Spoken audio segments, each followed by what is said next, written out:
predictable, and despite him not having the size, it's the shots that you don't see that hurt the most, and maybe Crawford can hit him with some unexpected At the seams, you got to pick a side. I'm going with Crawford. I'm here to support Crawford. He done signed up to do what everybody thought that he wasn't trying to be, a generational talent, another fighter on the Mount Rushmore of boxing. When I talk to Spud, I kind of like, he convinces me that he's going to win the fight because he's such a believer in his own ability. Boxing experts are advising Canelo Alvarez to not underestimate Terence Crawford's punching power. Many believe that Crawford's precise timing and accuracy make him an extremely dangerous opponent inside the ring. Promoter Eddie Hearn praised Crawford's exceptional confidence and focus, saying that after speaking with him, it was clear his self-belief stems from intense preparation and elite technical skills. Hearn also pointed out that Crawford's power isn't just about raw strength. It's his ability to land sharp, unexpected shots with deadly accuracy that makes him so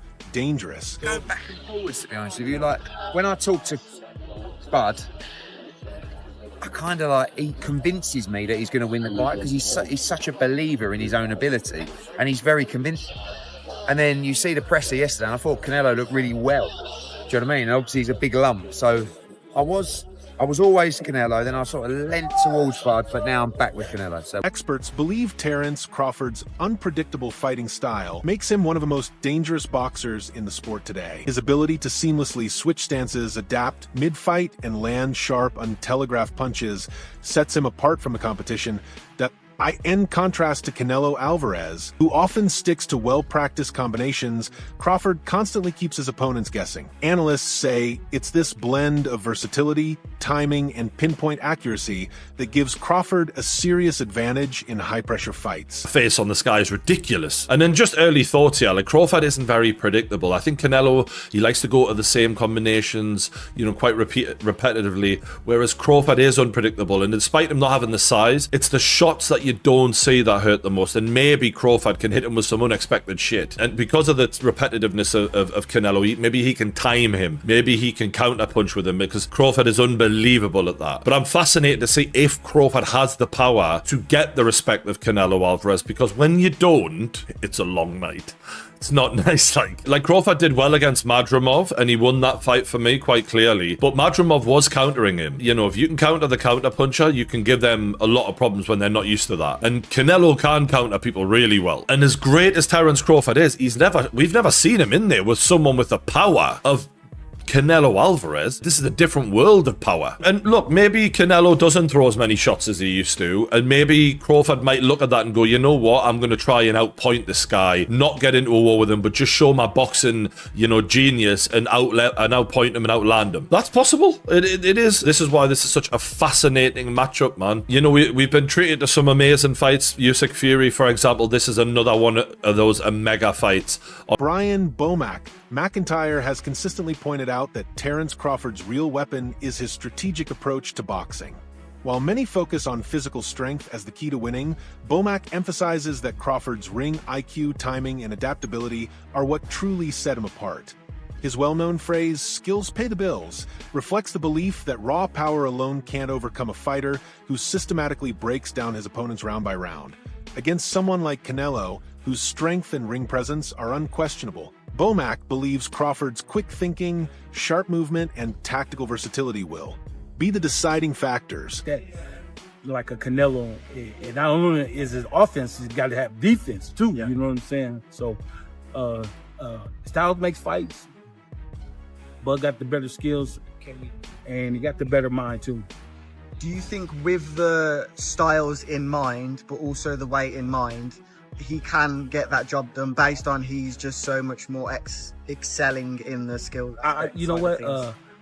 He gonna get the job done. I promise you. He'll get the job done. Because Bud boxing IQ is off the charts. You know what I'm saying? Next to Canelo, I'm not taking nothing away from him, but Bud just a little bit better. I can tell you fully believe in your fighter, and he believes in himself too. There was a slight back and forth at the press conference there. That was just a battle of belief. Who believes they're better? Obviously, Terence believes he's better. Did you look into that? What happened at the press conference there as the first war of words? That's just press conference, man. the reason why I believe into my fighter is because from day one, the first day he walked in the gym to where we at now, we haven't lost yet. Okay, he got a loss. He got 2 losses. How does that affect him coming into this fight? One thing about this, I always remember this. He got 2 losses, right? We got no loss. Derek James has delivered a clear warning to Canelo Alvarez. This won't be like any fight he's faced before. According to James, what makes Terence Crawford different from Canelo's previous opponents is his sudden bursts of movement and his ability to read and adapt to opponents in real time. Crawford's explosiveness means even a momentary lapse in focus could prove costly. His constant rhythm shifts make it nearly impossible for fighters to find their flow. James believes that if Canelo wants to match Crawford, he'll need to elevate his game across the board, physically, mentally, and tactically.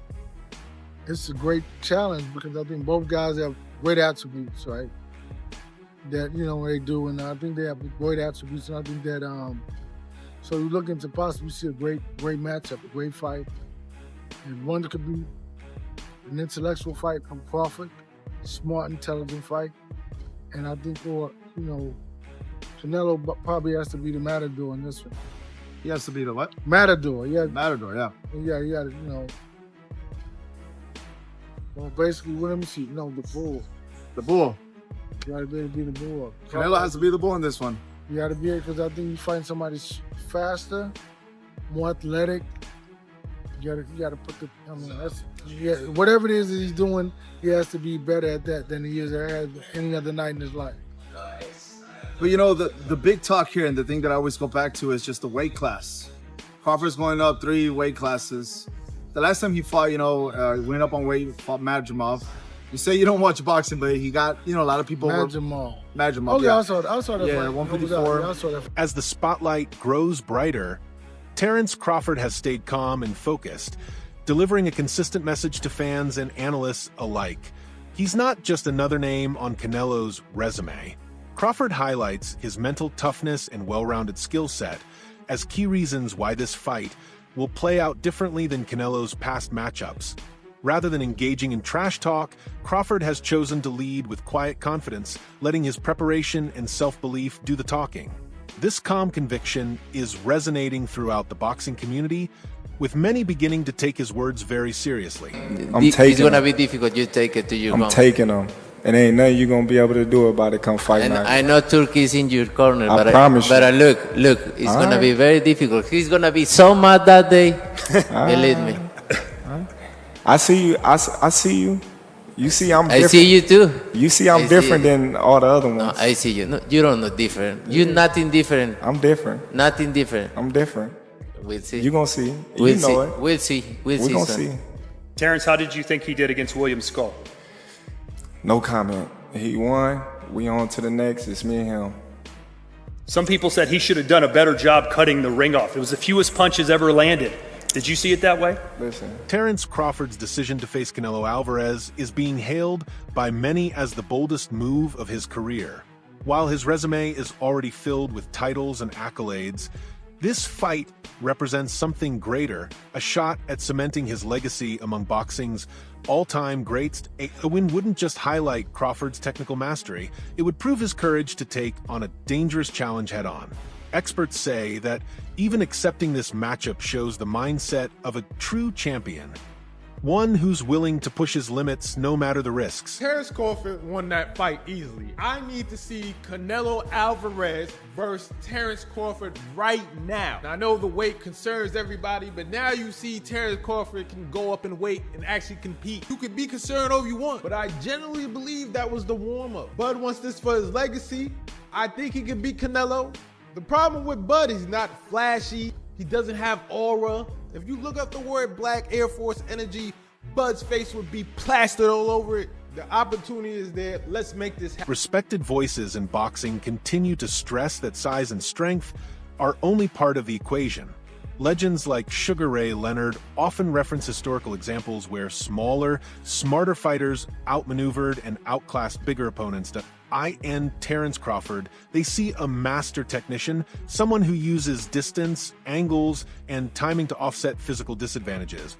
Leonard believes that Crawford's mental sharpness and ability to stick to a game plan under pressure give him a very real chance at victory, regardless of Canelo's size and power. You know, what about Crawford do you think can bridge the weight gap? Or like with you, what did bridge the weight gap? Because a lot of people are just saying, hey, Canelo's just too big for someone like Terence. I mean, that's true, but you know what? There's always a way. Put it that, there's always a way. There's always a way to win. Terence Crawford's strength is rooted in the real-life struggles he's overcome, not in manufactured drama or media hype. His composure under pressure reflects years of facing adversity, both inside and outside the ring. That life experience directly shapes how he approaches the biggest moments in his career. Crawford doesn't need pre-fight antics to prove his worth. His confidence comes from everything he's already endured and conquered. Beneath his calm exterior is the fire of a true competitor, someone who has always found a way to rise when it matters most. Elusive in fighting Canelo. However I gotta fight, I'm gonna win. Simple as that. I'm not gonna let somebody else force me or tell me how to fight when I've been fighting my whole life. You know, I won't be running, you know, I could tell you that.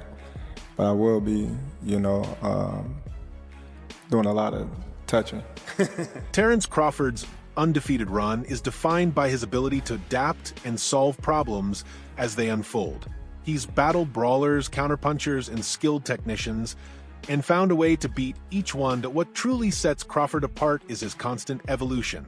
He adjusts his style based on the moment, learning from every round and coming back even sharper.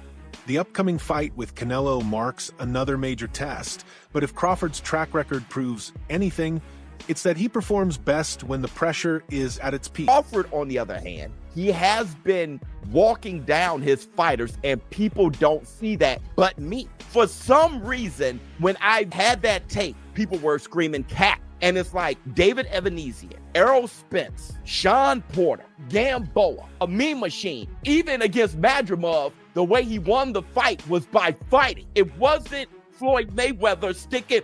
This guy has been too athletically gifted, and I mean explosive, hard punching, and too strong for his ops. When he's in orthodox, he boxes more. When he switches, he becomes a puncher. And now he's coming out southpaw. He ends you.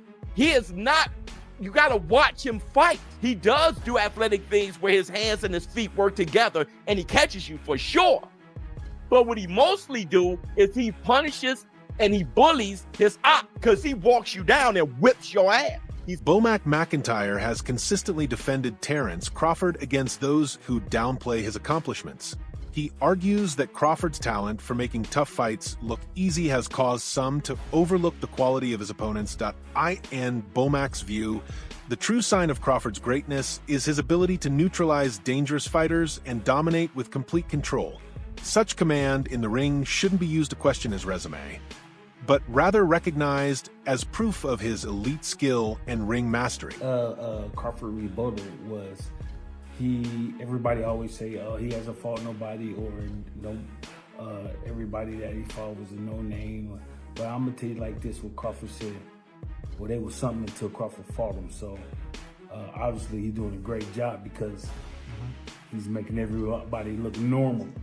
Not everyone, like when they go against Canelo, I don't think there's anyone else in boxing who you would ask and say, this is a possible task for, but for Crawford, because of his pound-for-pound abilities.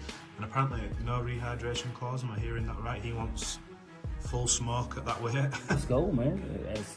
That's what Crawford wants. He wants to show the world that he's the best, so why put stipulations in there when you know that you can be the best? Terence Crawford's move up to middleweight is being called one of the boldest steps in modern boxing. To succeed at this level, he must carefully balance added strength without sacrificing the speed and agility that define his style. His team is focused on building power while preserving his endurance and quickness, keys to his in-ring success. Experts say that if Crawford pulls off this transition effectively, he could set a new standard, inspiring future champions to push beyond traditional weight class limits in their pursuit of greatness. Excuses why he don't want to take a fight with me. if it's all about business, then you doing good business. If I'm easy work, I heard him say I'm easy work.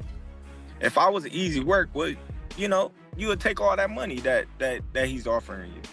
But yet and still, he want 200 million for Benavidez, and he want 150 million to fight me. So that just lets me know right there that I'm a threat to him. I'm a threat to him. I'm a threat to his legacy, because it would be crazy for a guy that started at 135 to come all the way up to 168, your weight, no catch weight, no none of that, and dethrone you. So, you know, he got that in the back of his head. You know, this guy, for one, he's tough. For two, he's a boxer. He moves. He can punch. He can. Jeff Mayweather's recent comments have sparked speculation about potential dream matchups that could elevate Terence Crawford's legacy even further.